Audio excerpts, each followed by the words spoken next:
जय हिंद दोस्तों, मेरा नाम कुलदीप है और स्वागत है आपका अपने चैनल दीप्स एजुकेशन पर। तो आप सब इंतज़ार कर रहे थे एसएससी आईएमडी जो आपका टीवी हो रहा है उसके रिव्यू को लेकर। तो आप बता देता हूँ मैं कि कौन कौन से आपके काम की बातें थी, है ना, कौन कौन से आपको बातों पर ध्यान नहीं देना है, आप कब तक फ्री हो जाओगे और कितना एब्सेंट चल रहे हैं। ठीक है। तो सबसे पहली बात बता देता हूँ मैं आपको, जो बहुत ज़रूरी है, कि जो आपका टीवी हो रहा है और जो आपके बोर्ड मेंबर्स हैं उनको अभी बहुत ज़्यादा नॉलेज नहीं है कि किस तरह टीवी लिया जाता है ना, और कौन कौन सी बातें होती हैं जो ध्यान देने वाली होती हैं, उनको इतना अभी नहीं पता। ठीक है। तो हम शुरू करते हैं। जैसे ही आप गेट पर जाओगे तो गेट से आपके टोटल आपके पास 3 स्टेप हैं जो आपको फॉलो करने हैं। जब घुसते ही पहला स्टेप है तो आपके जो आपका लेफ़्ट साइड है वहाँ पर आपका नाम बोला जाएगा और आपके नाम के आगे टिक लगा दिया जाएगा कि ये यहाँ पर आ चुका है। उसके बाद में उसी के अंदर केबिन बना हुआ है जहाँ पर आपको नाम बोला जाएगा और आपको एक कार्ड दिया जाएगा और कार्ड आपको स्क्रीन पर दिख भी रहा होगा किस तरह का वो कार्ड होता है। ठीक है। जब आपको कार्ड मिल जाएगा तो उसके बाद में आप अंदर जाओगे, है ना। ये सब की जो वीडियो है 1 मिनट की जो क्लिप है वो मैं इस वीडियो के लास्ट में डाल दूँगा कि आपको कैसे घुसना है, किस तरह आपका रहेगा प्रोसीजर पूरा। तो जब आप दूसरे स्टेप पर जाओगे तो वहाँ पर आपको अपनी जो फाइल है ना, आपको एक फ़ाइल दी जाएगी तो उस फाइल में आपको अटैच करना है। अटैच क्या क्या चीज़ें करनी है आपको स्क्रीन पर दिख रहा होगा। उस पे आई थिंक 2 या 3 पेज पहले से होते हैं, आपको स्क्रीन पर दिख रहे हैं। उसके बाद में उसके जो बैक साइड में आपके जो भी डॉक्यूमेंट्स होंगे वो आपको लगाने हैं सीक्वेंस में। सीक्वेंस क्या रहेगा आपको स्क्रीन पर दिख भी रहा होगा, मैं फिर से बोल देता हूँ। स्क्रीन पर दिख रहा है उसके साथ साथ है। सबसे पहले आपका रहेगा 10th का सर्टिफिकेट, अगर मार्कशीट है तो उसके बाद मार्कशीट आएगी। ऐसे ही आपका 12th क्लास का रहेगा। फिर उसके बाद में अगर आपके पास कोई डिग्री है वो की है तो उसके बारे में रहेगा, आपकी डिग्री रहेगी। उसके बाद में जो आपकी ओवरऑल मार्कशीट आती है वो रहेगी। उसके बाद में आपके सेमेस्टर वाइज जो आपका आती है वो आपका मार्कशीट है वो लगाई जाएगी। ठीक है। और उसके बाद में आपको सीक्वेंस फॉलो करना है, आपको स्क्रीन पर दिख रहा होगा। ठीक है। अगर आप कैटेगरी से बिलोंग करते हो EWS, OBC, ST, SC, तो उसमें ऐसा रहेगा। ST SC तो कहीं कोई दिक्कत ही नहीं है। OBC है तो OBC आपका जो क्रूशियल डेट है उसके बाद का लिया जा रहा है, वरना आपके रिमार्क लगा रहे हैं वो लोग। EWS है, अभी इनको ये नहीं पता है कि जो EWS है वो पूरे 1 साल तक का बनता है। ये लोग चेक कर रहे हैं कि आपका जो क्रूशियल डेट है उसके पहले का होना चाहिए। अगर आपके बाद का भी बना हुआ है तब भी आपको घबराने की कोई ज़रूरत नहीं है, आपको रिमार्क मिल जाएगा। लेकिन तब भी आप अपनी जॉइनिंग ले लोगे आराम से, है ना, आपको कोई रिजेक्ट नहीं करेगा। यहाँ तक बात हो चुकी है। तो जब सेकंड स्टेप पूरा हो जाएगा, सेकंड स्टेप में क्या क्या चीज़ रहेगी, आप अपनी फ़ाइल तैयार कर लोगे, वहाँ से आपको फ़ाइल मिलेगी। फ़ाइल में आप बाद में अपने डॉक्यूमेंट्स से कौन सी जीरोक्स कॉपी लगा दोगे एक एक, और जीरोक्स के नीचे आपको लिखना है सेल्फ अटेस्टेड, है ना। आपकी जो तारीख है जब आपका टीवी हो रहा है वो लिख लोगे और आपके साइन कर दोगे। ठीक है। जो भी आपकी जीरोक्स है उन सब के नीचे। ठीक है। और आपके पास उसके बाद में अपनी फ़ाइल को आप आगे लेकर जाओगे, वहाँ आपका वेरिफिकेशन करेंगे वो लोग, है ना। आपकी जीरोक्स है वो सिर्फ चेक की जाएंगी कि सब कुछ सही है या नहीं है। उसके बाद शुरू होता है थर्ड स्टेप। थर्ड स्टेप में आप जस्ट सामने एक गेट बना हुआ है ना, उसको बोलते हैं ऑडिटोरियम। वहाँ जाओगे, आपको बिल्कुल फीलिंग आएगी जैसे आपको मूवी देख रहे हो, है ना, बड़ा सा स्टेज होगा।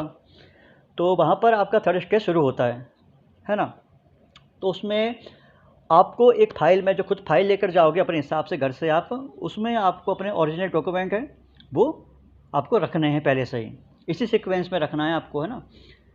और जो आपका सेकंड स्टेप में आपकी एक फ़ाइल थी जो उनकी ओर से दी गई थी जिसमें आपने अपनी जीरोक्स कॉपी लगाई थी, वो अपने आप ही आपके सेकंड स्टेप से थर्ड स्टेप में पहुंच जाएगी, जिससे फिर आपको थर्ड स्टेप में आपको बुलाया जाएगा स्टेज पर।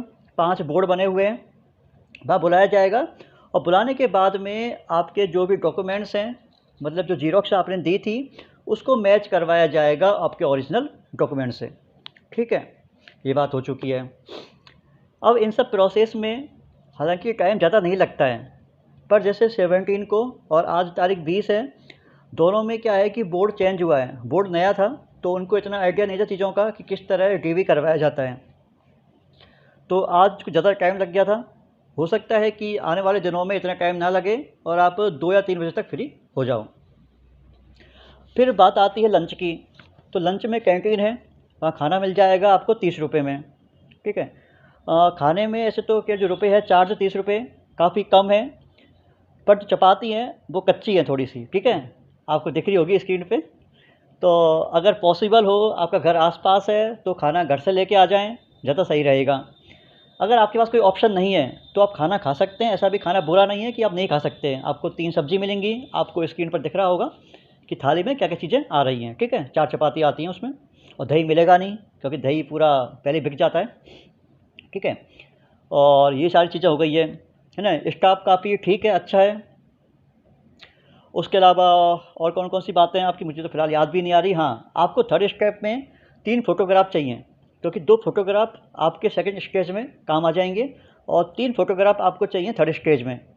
उसमें क्या करना है कि आपको उन फ़ोटोग्राफ के पीछे जो भी आपका सीक्वेंस नंबर है, जैसे हो सकता है किसी की जो मेरिट बेस पर नहीं, सॉरी, जो रोल नंबर बेसिस पर जो पीडीएफ आई थी, हो सकता है किसी का उसमें 301 हो सकता है किसी का उसमें 344 हो सकता है 342 हो, तो वो आपको लिखना है और वहीं पर नीचे आपको अपना नाम लिखना है कैपिटल में, ठीक है, 3 फोटोग्राफ के पीछे, है ना।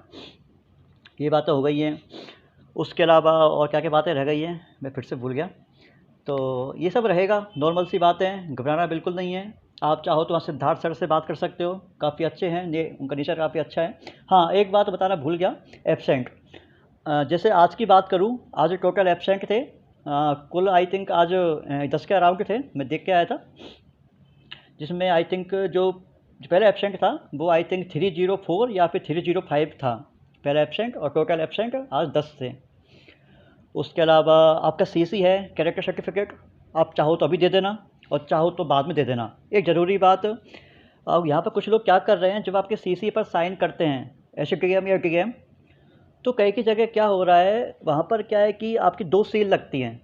एक सील आपकी ऑफिस लगा कर देता है, वहाँ पर जो आपका एसटीएम ऑफिस होगा, एक सील उस ऑफिस के थ्रू लगती है, उसको बोलते हैं गोल सील बोलते हैं, ठीक है, जिसमें लिखा होता है कि वो जो आपके अधिकारी हैं वो कहाँ के हैं, कौन सी जगह के हैं।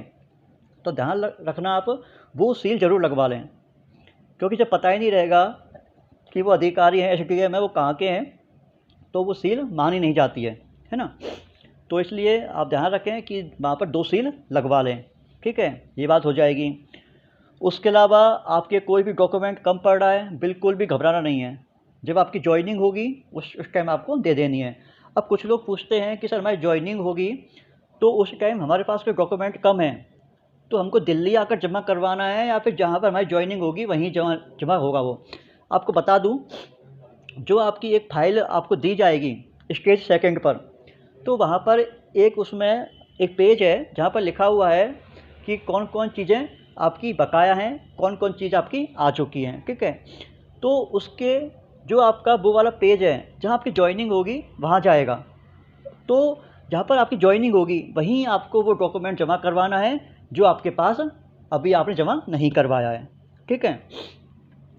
बाकी उसके अलावा फ़ोटोग्राफ बता ही दिया मैंने, आपके पास 5 फ़ोटोग्राफ होना चाहिए।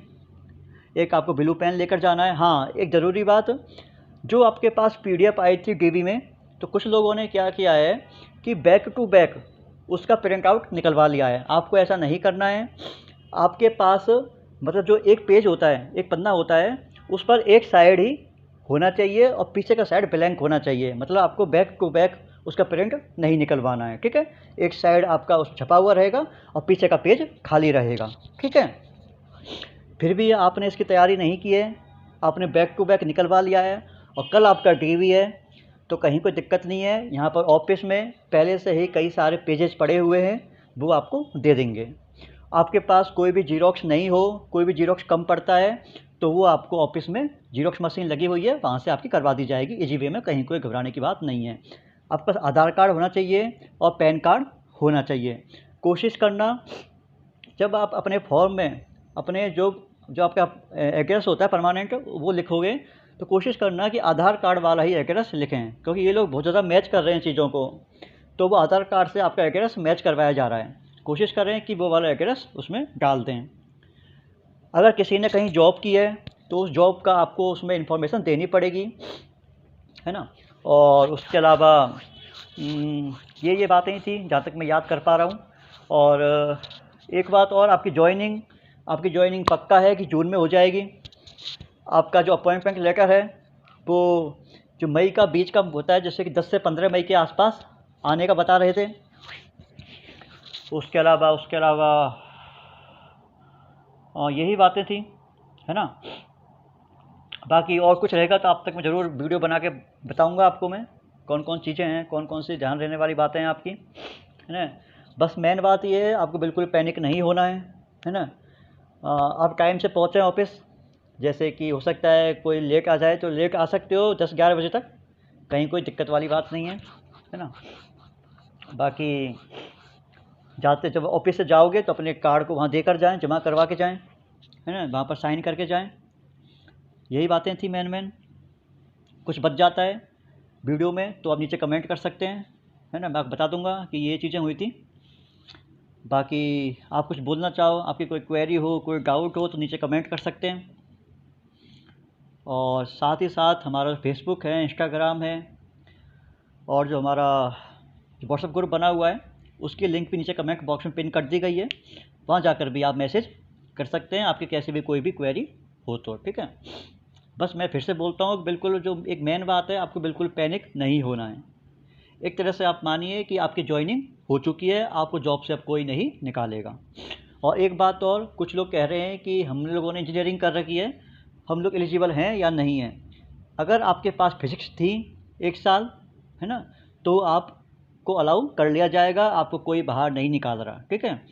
1 साल के अलावा कई जगह क्या होता है, जैसे ईसी ब्रांच की बात करूँ मैं, इलेक्ट्रॉनिक्स की, तो उसमें कई जगह क्या है, एक ही सेमेस्टर में फिजिक्स रही थी, वो लोग भी इसमें एलिजिबल हैं, कहीं कोई दिक्कत वाली बात नहीं है। जिन्होंने बीसीए कर रखी है, एमसीए की हुई है, वो सब भी इसमें क्वालिफाइड हैं, ठीक है। अभी ऑफिस वालों को आईएमटी को इतना पता नहीं है कि किस तरह की चीज़ें की जाती हैं, किस तरह नहीं है, इसलिए अभी फ़िलहाल ये कुछ भी रिमार्क दिए जा रहे हैं, ठीक है। तो इनसे कुछ बनता नहीं है, आपकी जॉइनिंग हो जाएगी, है ना। तो आप सब मस्त रहें, वीडियो को लाइक करना अगर आपको लगा हो कि रिव्यू सच में सही दिया है, कि आपने भी ये चीज़ें फेस की थी ऑफिस में। और बाकी मैं सबकी जो वीडियो है, एक क्लिप, 1 मिनट की क्लिप है जो ऑफिस की है, कि किस तरह आपको जाना होता है, कब किस तरह होगा, वो अभी दिखा दूंगा मैं सबसे लास्ट में। और यही रहेगा, चैनल को सब्सक्राइब करें, जिससे जो आगे की इन्फॉर्मेशन होगी आप तक पहुंचती रहेगी। ओके, थैंक यू, जय हिंद, जय भारत।